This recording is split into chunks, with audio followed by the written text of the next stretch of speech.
नमस्कार. आज मांडवगण फराटा येथे यांच्याकडून आपण माहिती घेत आहोत. यांचा काय उपक्रम आहे तो. हो, नाव सांगा.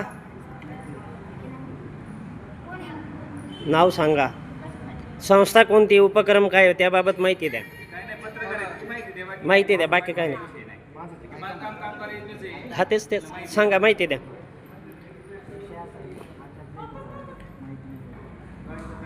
काय काय मी सांगतो तुम्हाला. 2 मिनटं ऐका ना. महाराष्ट्र शासनाचीच योजना आहे ना बांधकाम. मग सांगायला काय अडचण आहे आपल्याला.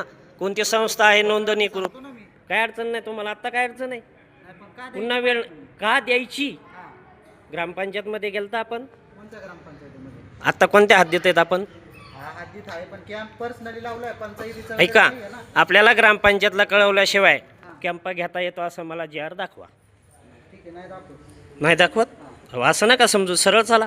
मग कसं करायचं? मग तुम्हाला काय करायचं नाही विचारलं आम्ही. नाही सांगितलं आम्ही. कॅम्प मग? अर्ज दाखवा, GR हां. पुढंच नाहीये. बरं, नाही तुमचा जी आर चला. मला एक सांगा, माहिती द्यायला काय अडचण आहे आपल्याला.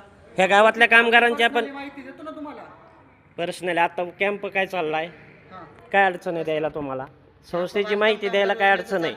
ऐका, संस्थेची माहिती द्यायला काय अडचण आहे. पहिल्यांदा ऐकतोय असं. काय काय बरं, माहिती नाही आपल्याला, मान्य आहे. हां,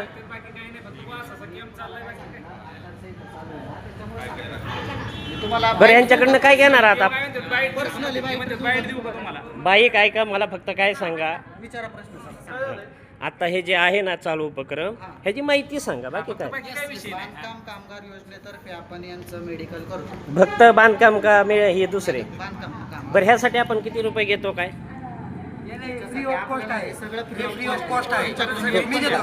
किती आहे महत्वाचं. चला, हा म्हणजे संपला विषय. कोणी का असं ना. हा, सांगा नाव आपलं.